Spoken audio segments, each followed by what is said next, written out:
You have an NTPS in Cell 3. Again, improved thermals, improved battery efficiency. You're pushing it all the way to the edges, smaller bezels.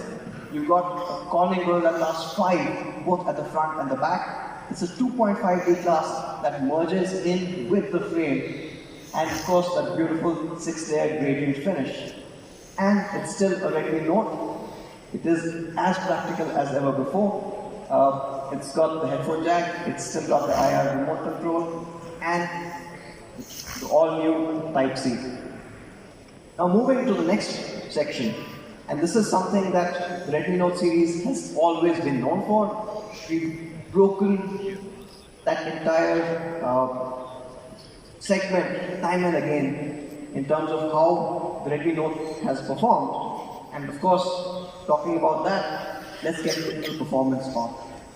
And this, of course, is, we know, incredibly important to all our Mi fans, right?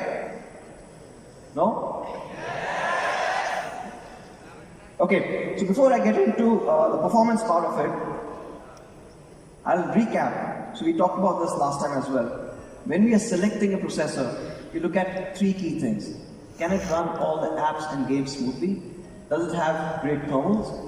And of course, it's a Note, it has to give great battery life. So for kind of ticking all these boxes, I would like to introduce to you, on the Redmi Note 7 Pro, we are going to use the Qualcomm Snapdragon 625.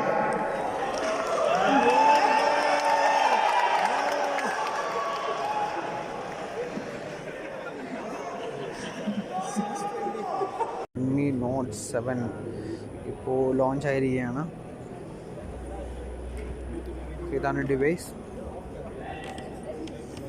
അപ്പോൾ ഇതിൻ്റെ വില 9999 starting ആണ്.